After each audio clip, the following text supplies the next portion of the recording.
vous buvez probablement chaque jour une eau contaminée. Que ce soit celle du robinet, d'une bouteille ou de votre cuve d'eau de pluie, toutes les sources sont touchées. L'humanité a pollué son eau et maintenant, la purifier est devenu un acte vital pour la santé. Si vous voulez reprendre le contrôle de ce que vous buvez, alors cette vidéo est pour vous. J'ai comparé plus de 15 marques de systèmes de purification d'eau par gravité, c'est-à-dire ceux qui peuvent purifier une eau sans pression et sans électricité. Tous affirment être les meilleurs, sauf une marque très mignonne qui nous dit « Nous pourrions vous dire que ce sont les meilleures cartouches filtrantes du monde, que ce sont les plus ceci ou cela, seuls comptent les résultats d'analyse. » Malheureusement pour eux, ce n'est pas leur avantage, on y reviendra.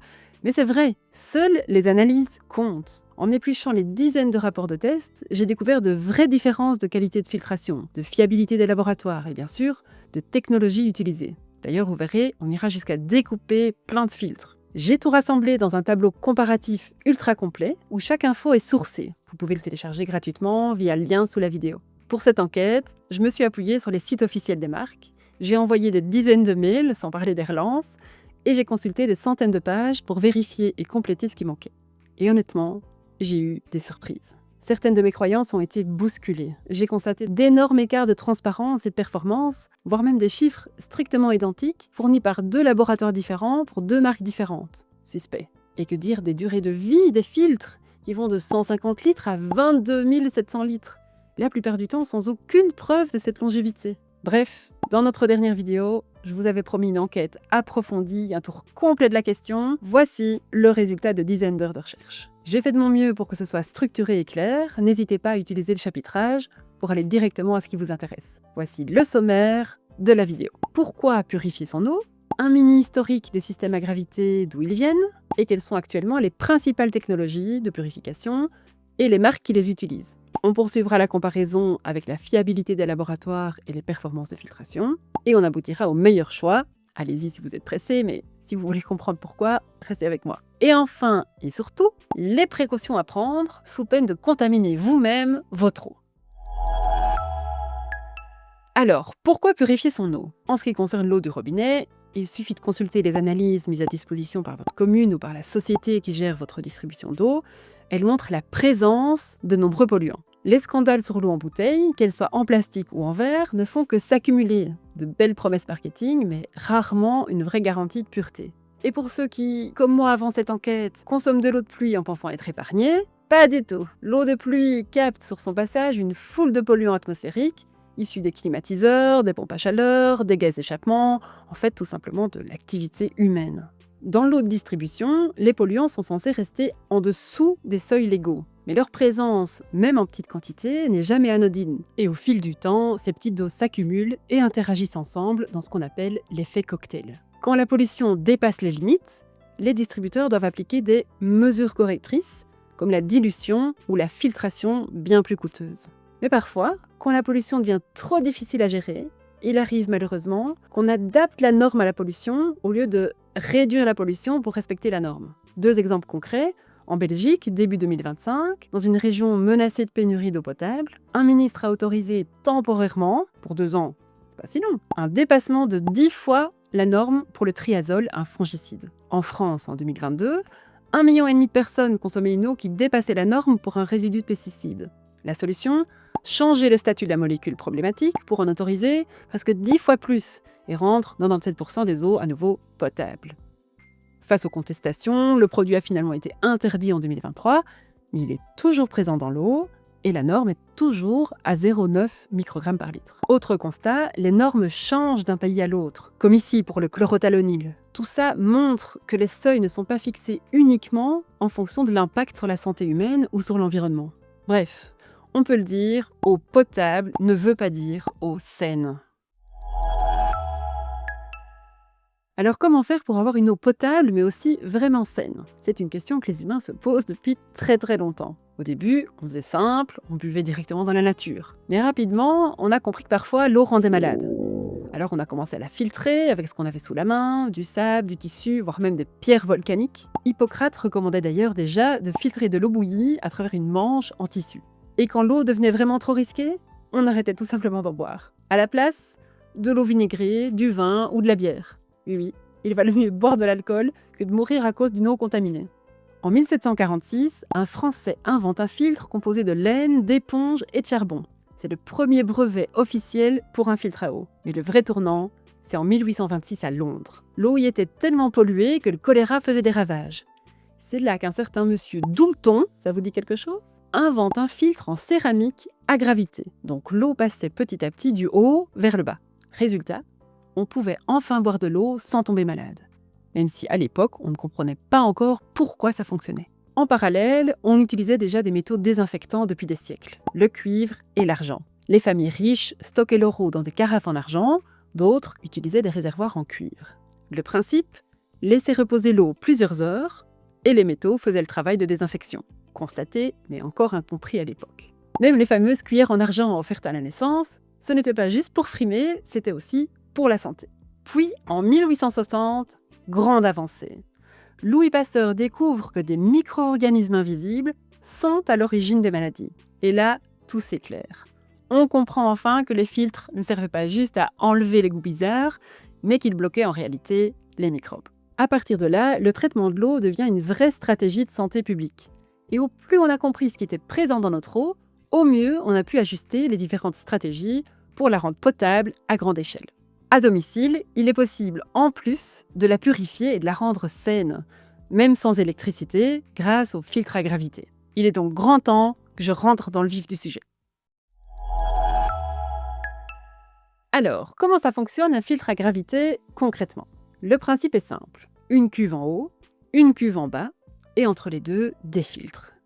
L'eau descend doucement en les traversant, par gravité donc, et ressort purifiée dans le réservoir du bas, prête à être servie dans un petit robinet. Le nombre de filtres ne change pas la qualité de la filtration, mais uniquement la vitesse. Plus il y a de filtres, plus l'eau passe vite. Et pour purifier vraiment l'eau, il faut que le filtre fasse 3 choses. D'abord, il doit bloquer physiquement les indésirables, bactéries, parasites, microplastiques. Ensuite, il faut piéger et immobiliser les contaminants chimiques, comme les pesticides ou les métaux lourds. Et enfin, le filtre doit pouvoir se défendre lui-même, sinon il devient un petit paradis pour les moisissures et les bactéries. On va voir tout ça ensemble, je vous montre comment les marques s'y prennent et ce que j'ai découvert en démontant tous ces filtres. Tous les filtres du marché utilisent la même logique de base. Obliger l'eau à passer à travers une matière poreuse. En gros, l'eau passe, mais les bactéries et les microplastiques restent bloqués. On trouve bien sûr de la céramique, soit avec de l'argile classique, en version low-tech, comme Ecofiltro, ou un peu moins low-tech avec Stéphanie, soit en version plus haut de gamme avec de la poudre fossile ultra fine, de la terre de diatomée. Une couche fine de cette céramique, comme chez Katadyn, ou plus épaisse comme chez Coldstream, Doulton, Dr Agua ou Eva. Comme alternative à la céramique, on trouve aussi le bloc de charbon de coco compressé. Le premier qui a eu l'idée, c'était un revendeur américain de Doulton qui a décidé de créer sa propre marque, Berkey. Et puis une série de marques l'ont imité, j'y reviens dans un instant. Ces blocs sont fabriqués à partir d'une poudre de charbon, agglomérée avec environ 20% de liant, souvent du plastique, qu'on moule comme des gros macaronis. L'avantage de ces blocs, c'est qu'au lieu de partir de charbon de coco classique, on peut directement utiliser du charbon de coco actif. C'est lui qui va jouer le rôle d'immobilisateur de contaminants. Le charbon actif, c'est du charbon chauffé à très haute température, ce qui le rend ultra poreux. Et chaque petit grain a une surface interne immense, capable d'agir comme un aimant pour capturer des tas de composés.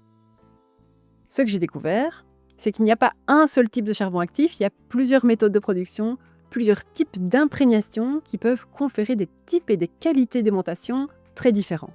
En gros, chaque marque fait sa propre recette, un peu comme en cuisine, en ajustant les types de charbon actifs et leur dosage. Et comment font ceux qui utilisent la céramique alors ? Eh bien, ils mettent le charbon actif à l'intérieur, soit en bloc, comme Katadyn, soit en granulés. Ceux-ci sont encore plus fins et donc plus efficaces que le charbon actif utilisé dans les filtres de base pour l'utilisation de l'eau de pluie dans une maison. Voici celui de Coldstream. Voilà celui de Doulton. Le remplissage chez Stéphanie. Et en version super low-tech chez Ecofiltro, on intègre de la sciure de bois à l'argile et grâce à la cuisson, la sciure se transforme en charbon actif à l'intérieur et rend l'argile hyper poreuse. Les filtres en céramique bon marché, sans marque, achetés par exemple sur Temu, eux, ne contiennent rien du tout à l'intérieur. Vide. Chez Eva, c'est un peu différent. Le charbon actif est sous la céramique, avec d'autres couches qui ont d'autres fonctions. Parce qu'en effet, il existe d'autres technologies pour se débarrasser des contaminants. Parfois clairement décrites par la marque, parfois très secrètes, avec toute la gamme entre ces deux extrêmes. Parlons d'abord des résines échangeuses d'ions, et notamment ce qu'utilise Brita. C'est la partie blanche ou grise ici dans un filtre usagé, en mélange avec le charbon actif noir. Ces résines sont des petites billes qui font des échanges chimiques invisibles. Tu me donnes ton ion polluant, comme du plomb, et moi je te donne un ion inoffensif à la place, comme du sodium. Mais on peut aussi utiliser un minéral, naturel ou synthétique, qui fait ça tout seul, la zéolite. Elle est très douée pour capturer les métaux lourds en les échangeant contre des ions plus sympas. C'est ce qu'utilisent les filtres de Dr Agua et Eva, en plus de leur charbon actif. Ensuite, il y a les fibres creuses. C'est une sorte de tamis super fin qui a une forme de tube et qui, selon sa qualité, peut arrêter de plus ou moins grosses particules. C'est plutôt une garantie supplémentaire pour la contamination microbiologique si la coque n'est pas suffisante. Et c'est ce qu'ont intégré les marques Purewell et Wipro, avec une quantité qui varie du simple au double. Dans la catégorie membrane, il y a aussi la membrane de nanofiltration spécifique que l'on trouve dans les filtres de Star Water Filter. Il y a aussi des marques qui ne veulent pas trop en dévoiler, comme Doulton, qui, en plus de la céramique et du charbon actif, annoncent la présence d'un matériau qui enlève le plomb. Mais quand je leur demande si c'est plutôt une résine échangeuse d'ions ou de la zéolite, ils me répondent qu'ils ne donnent pas ce genre d'informations aux particuliers. Et à la découpe, je n'observe rien en mélange avec le charbon actif. C'est peut-être intégré à la coque de céramique, je sais pas. Mystère. Mais s'il y a une marque qui cultive le mystère, c'est Berkey. Leur recette est tenue aussi secrète que celle du Coca-Cola. Officiellement, on parle de charbon de coco mélangé à 5 ingrédients, le tout cuit à haute température. Même si ces filtres ont typiquement un look et des performances de filtration qui laissent penser qu'ils contiennent du charbon actif, fun fact, le mot charbon actif n'est jamais utilisé sur leur site officiel. Mais en creusant un peu, on découvre que les filtres Black Berkey contiennent en tout cas de la résine échangeuse d'ions et aussi de l'argent ionisé. Un ingrédient très utile qu'on retrouve presque dans tous les filtres. Mais à quoi il sert cet argent ? Vous vous souvenez, ce métal qu'on utilise pour désinfecter depuis des siècles, il est essentiel dans les filtres à eau. Pourquoi ? Parce que les filtres fonctionnent en milieu humide, à température ambiante. Autrement dit, idéal pour les bactéries et champignons. L'argent agit directement sur l'ADN des micro-organismes en les empêchant de se reproduire. Et s'ils ne se multiplient pas, ils disparaissent. C'est aussi simple que ça. Donc, presque toutes les marques en l'utilisent, que ce soit dans la céramique ou dans le charbon. Mais malgré cette utilité évidente, l'argent a mauvaise presse. Pourquoi ? Parce qu'il en existe des formes qui peuvent être toxiques ou polluantes, ou qui ne restent pas bien accrochées au filtre. Chaque type d'argent utilisé dans un produit filtrant doit donc être déclaré, autorisé et validé, et les lois diffèrent d'un pays à l'autre. Du coup, certains fabricants n'en parlent pas ou à peine. Eurogard, par exemple, n'en parle pas sur son site, mais me confirme par mail que ces filtres en sont imprégnés. Boru, eux, précisent que l'argent est uniquement là pour protéger le filtre, pas pour traiter l'eau. Une seule marque affirme ne pas utiliser d'argent, c'est Wipro. J'ignore si c'est vrai ou non. La raison pour laquelle ces marques sont si réticentes à s'exprimer sur l'utilisation d'argent dans leurs filtres est probablement liée à la situation dans laquelle se trouve Berkey depuis 2022, quand l'EPA, l'Agence américaine de protection de l'environnement, lui a demandé des explications détaillées sur la composition exacte de ses cartouches, en raison de l'utilisation d'argent ionisé. Berkey a alors refusé de répondre clairement et s'est vu interdit de production. Parce que oui, aux yeux de la loi américaine, sauf dérogation, un filtre contenant de l'argent ionisé peut être considéré comme un pesticide. Et qui dit pesticide dit réglementation stricte, et puisque Berkey ne s'y conformait pas, la production a été bloquée. C'est vraiment tiré par les cheveux de considérer un filtre à eau comme un pesticide, mais pourtant, une bataille juridique est toujours en cours et la production est toujours à l'arrêt. Ils sont par contre autorisés à écouler leur stock, mais ils ont choisi de ne plus vendre de filtres Black Berkey sans cuve. Donc les cartouches seules, officiellement, c'est terminé. Si vous en voyez encore, ce sont obligatoirement des contrefaçons. Soit vendues à prix d'or, emballées dans une fausse boîte Berkey. Vous trouverez via le tableau une page avec tous les critères qui permettent de détecter les faussaires. Soit vous aurez peut-être la même surprise que nous. Pour notre enquête, on avait commandé des filtres très bon marché sur AliExpress. Nous avons reçu une boîte annonçant des filtres de remplacement. Jusque-là, tout était normal. Et en déballant, surprise, on a découvert qu'ils étaient des imitations de Berkey, avec l'écriture de la marque, juste un peu différente, et de la société mère, New Millennium Concepts. À la découpe, pas de grande différence, si ce n'est une finition plus grossière et un poids légèrement différent. Bon, alors évidemment, avec le leader du marché forcé de s'arrêter, une ribambelle d'autres marques ont cherché à prendre sa place. Boru, Wiplo, Purell, Phoenix, Euroguard, Star Water Filter, tous ces filtres ressemblent beaucoup à ceux de Berkey, mais eux, par contre, annoncent une coque en charbon actif, avec parfois quelques spécificités supplémentaires. Depuis le mois de novembre 2025, Berkey s'est associé à la marque Phoenix pour une édition spéciale New Millennium Concepts, qui est aussi intégrée dans le tableau. On pourrait encore citer les morceaux de charbon, type bain chaudant, ou les billes de céramique à laisser tremper dans une carafe, mais là, on est loin des performances des filtres à gravité classiques, sans parler du fait que ça devient très rapidement un nid à microbes, et qu'aucune analyse sérieuse n'a jamais été effectuée pour évaluer leur efficacité. Bon, on passe maintenant à la fameuse comparaison. Pas d'inquiétude, je ne vais pas vous lire tout le tableau, mais je vais vous le montrer, vous expliquer comment il est organisé et surtout vous aider à repérer les critères importants. Comme ça, même si vous tombez un jour sur une marque qui n'est pas dans mon tableau, vous aurez quand même les bons réflexes pour l'évaluer par vous-même. Sur la ligne du haut, vous avez toutes les marques dont on a parlé juste avant. Et juste en dessous, le modèle du filtre le plus performant chez chacune. C'est à partir de ces modèles que j'ai construit tout le comparatif. Petite parenthèse utile, la marque Coldstream fabriquait avant les filtres de la marque américaine Pro One. Aujourd'hui, Pro One a changé de propriétaire et de fabricant, donc ne vend plus ce filtre. Mais l'ancienne version fabriquée par Coldstream a été testée en labo par Pro One. Et comme c'est exactement le même filtre, ce rapport nous sera utile. Autre précision, le filtre Ultra Sterasil, c'est British Berkefeld, qui appartient à Doulton. Donc si je dis l'un ou l'autre, c'est normal, c'est la même maison. Maintenant, dans la colonne de gauche, vous verrez tous les critères de comparaison. D'abord, il y a les infos sur chaque marque, où elle est basée et où sont fabriqués ou assemblés ces filtres. Les liens vous emmènent directement sur Google Maps et parfois, on a des surprises. Le siège de Purell, par exemple. C'est une maison particulière. Boru, leur siège a littéralement une pancarte Berkey à côté de la porte. Rien d'illégal, ils étaient historiquement leurs plus gros revendeurs, mais bon, c'est rigolo.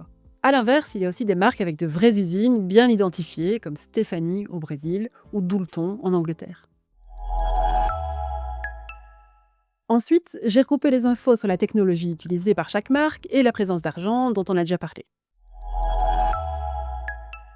Et on enchaîne avec la question qui fâche. Combien de temps un filtre reste vraiment efficace? Et surtout, est-ce que cette durée est prouvée? Spoiler, j'ai été terriblement déçue. D'abord, les chiffres annoncés. C'est le grand écart. 150 litres ou 4 semaines pour Brita, 500 litres ou 4 à 6 mois pour Stephanie, 1500 litres ou 6 mois pour Coldstream et Doulton, 3000 litres pour Star Water Filter, 4000 ou 6 mois pour Katadyn, et puis on décolle avec Berkey qui annonce carrément 11 000 litres par cartouche, sans limite de temps. Même capacité de 11 000 litres pour Wiplo, Purell et Phoenix avec des limites de 1 ou 2 ans. Et Boru annonce le record avec 22 700 litres par cartouche, tout en précisant que cette durée n'a été testée que pour la filtration du chlore. Alors, de quoi dépend vraiment la durée d'un filtre à charbon actif? Et surtout, est-ce que ces durées sont prouvées ou juste extrapolées? Le charbon actif, je vous l'ai dit, c'est un aimant à polluants. Mais une fois qu'il est saturé, il n'attire plus rien, les contaminants passent au travers.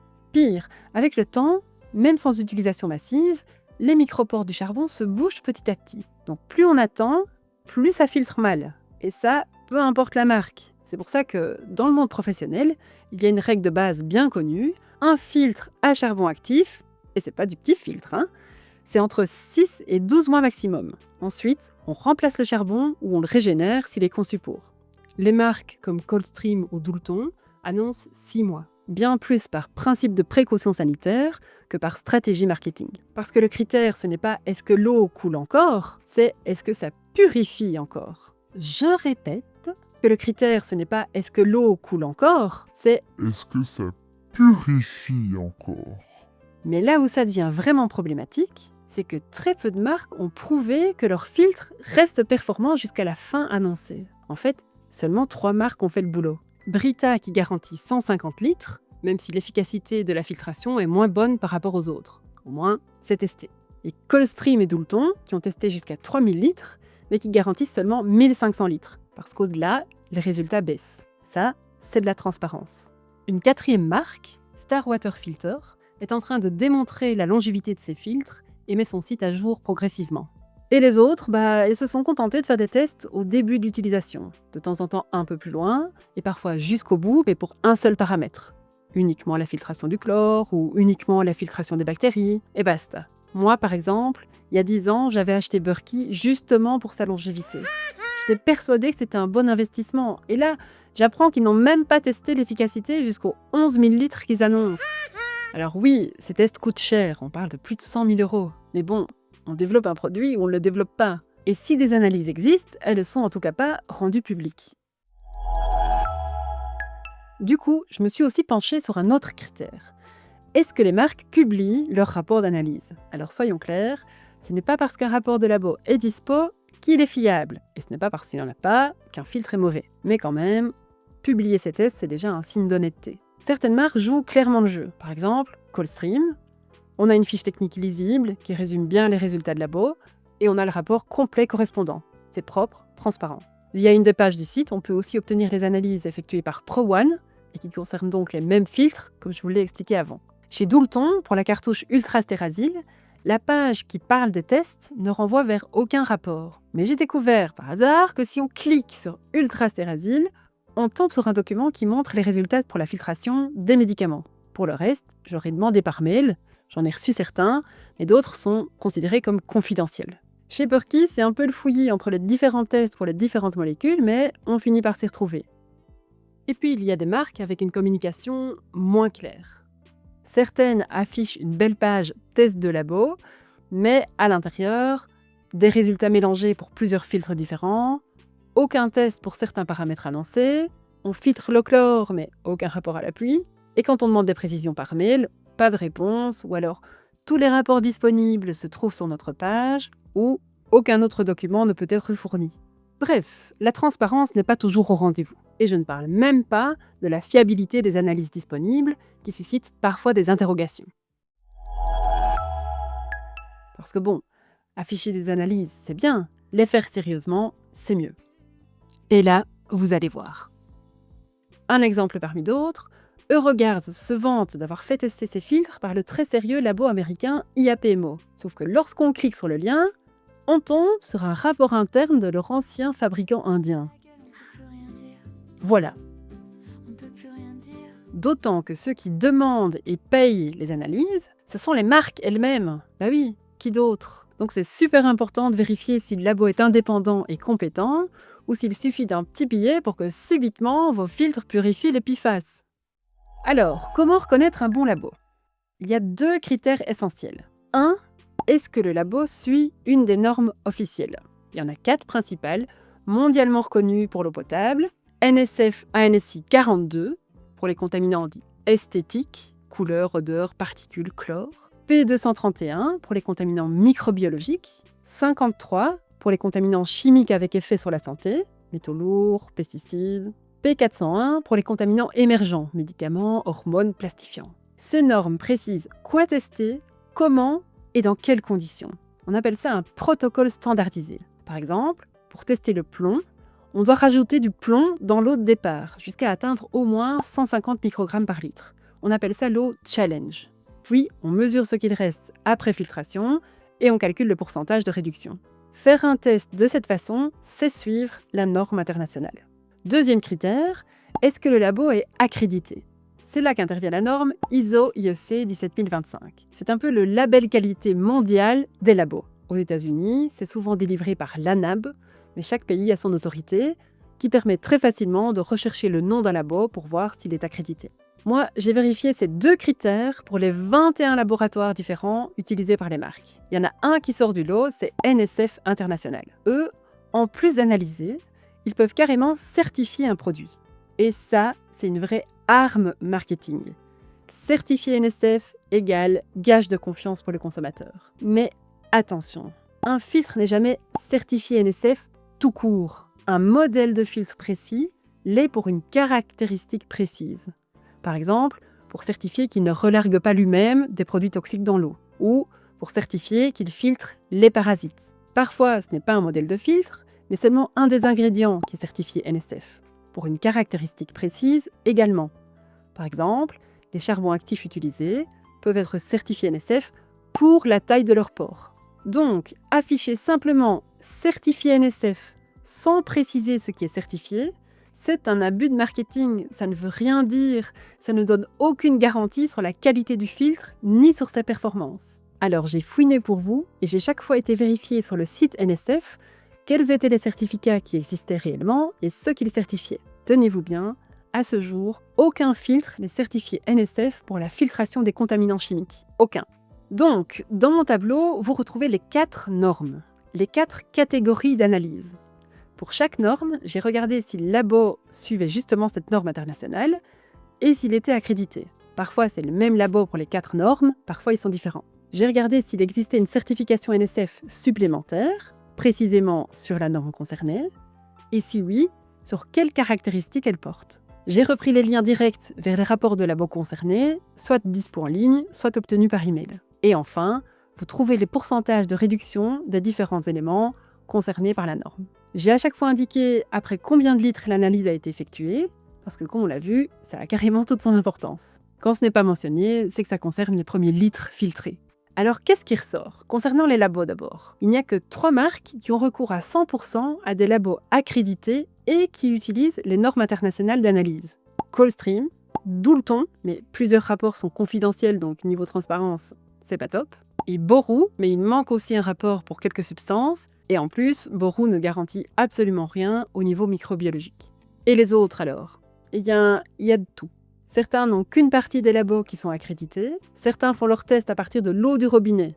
Donc forcément, certaines molécules, elles sont absentes dès le départ. Donc après filtration, elles sont toujours absentes. C'est le cas, par exemple, de la marque Eva, qui m'a confirmé par mail qu'aucun autre type de test n'avait été effectué. D'autres marques passent carrément par leur propre labo interne, c'est-à-dire le labo du fabricant. Donc bon, niveau impartialité, voilà.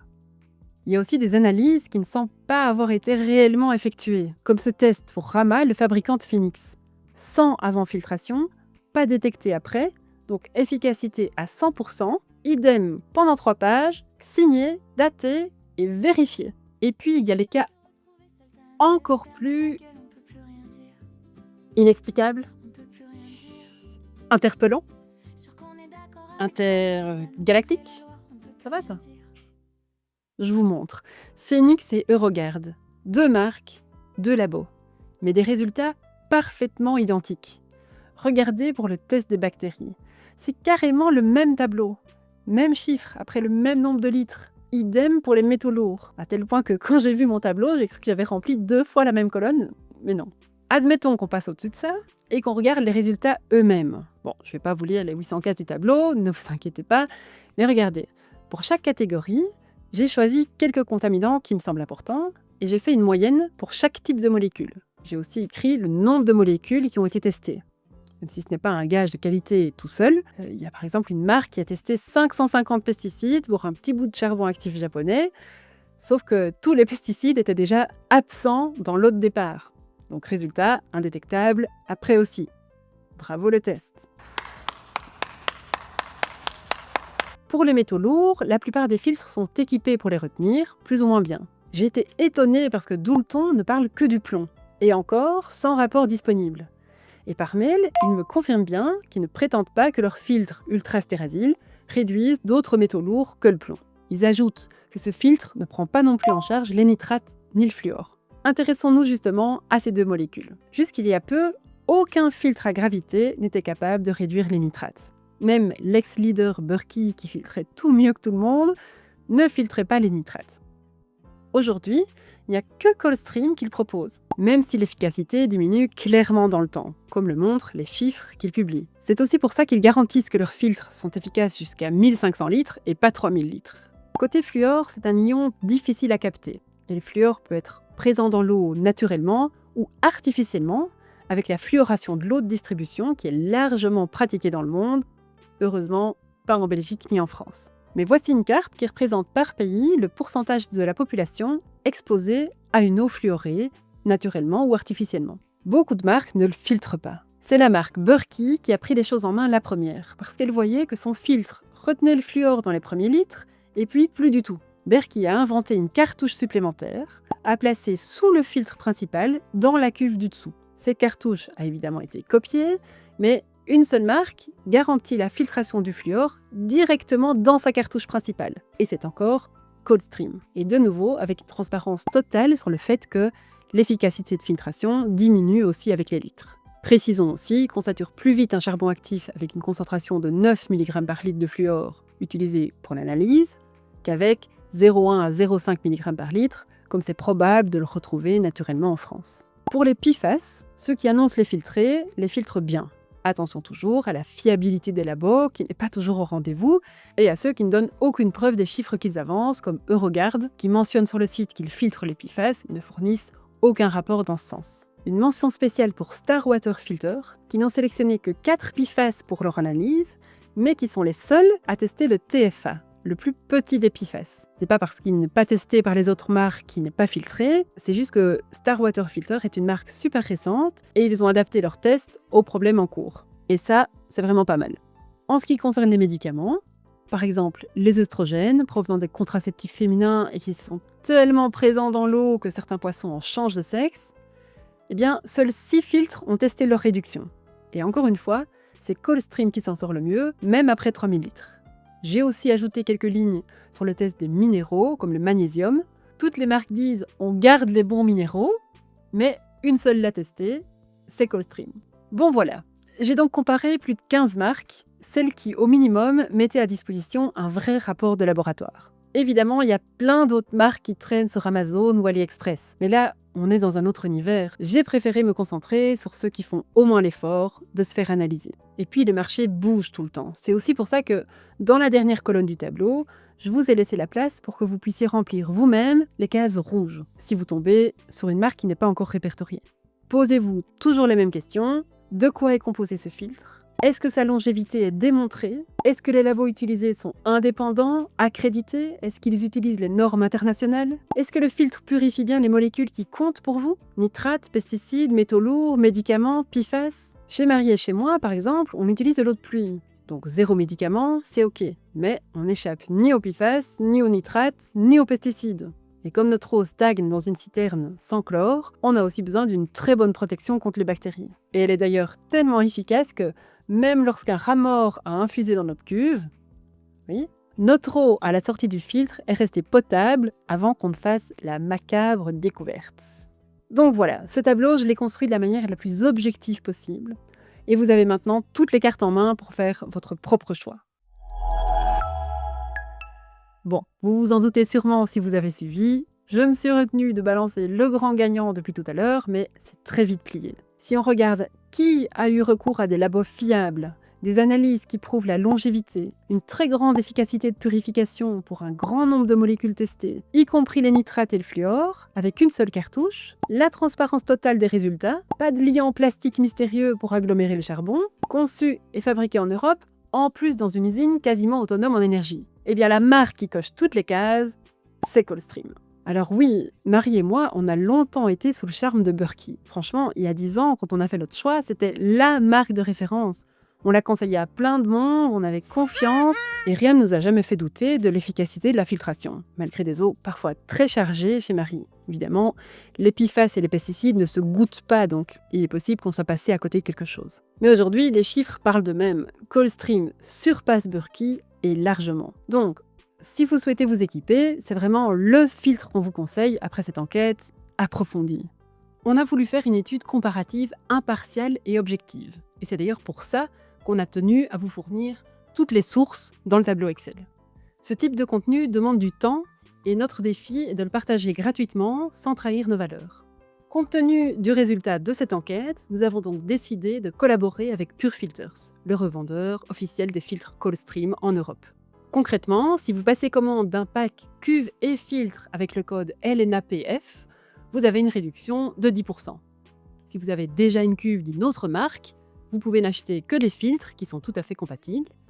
Dans ce cas, le code n'offrira malheureusement pas de réduction, mais soutiendra quand même le développement de notre chaîne et la création de futures vidéos. Un grand merci pour votre soutien et votre confiance. Et maintenant, retour à la vidéo.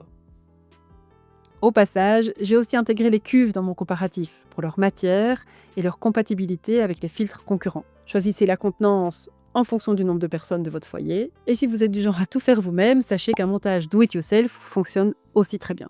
Côté prix, j'ai aussi mis le prix par cartouche dans le tableau. Ce n'est pas le critère principal, mais c'est utile si vous voulez comparer. Juste posez-vous la bonne question. Est-ce que votre objectif, c'est de payer le moins cher possible ou d'avoir la meilleure eau possible ? Maintenant, le point le plus important de la vidéo, si vous comptez vous équiper avec un filtre à gravité, et même si vous l'êtes déjà. Comment éviter de recontaminer vous-même l'eau après la filtration ? Je ne sais pas si je dois vous faire un dessin, mais votre cuve du bas, c'est de l'eau stagnante à température ambiante. Donc si l'hygiène n'est pas irréprochable, il y aura forcément un développement de bactéries. Pas spécialement dangereux, mais quand même. Et ça n'aura rien à voir avec la qualité du filtre. C'est un vrai sujet qui a été pris très au sérieux avec les carafes filtrantes. Et résultat, les autorités sanitaires ont conclu que l'eau était souvent plus contaminée après passage dans la carafe que directement au robinet.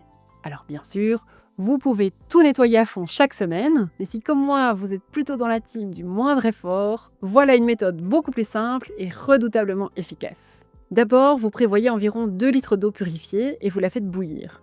Pendant ce temps, lavez-vous les mains, nettoyez les 2 cuves, le robinet et installez les filtres. Et juste avant d'assembler, vous ébouillantez tout l'intérieur de la partie basse, y compris le robinet, et vous la posez. Vous prenez vite la cuve du haut et vous ébouillantez le dessous de cette partie haute.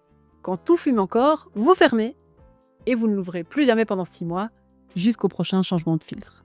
L'idée est d'être très rapide parce que déjà l'inox conduit très bien la chaleur et que vous ne devez pas vous brûler, mais surtout parce que l'air chaud monte et crée une barrière qui empêche les micro-organismes qui passeraient par là de se déposer pendant le montage.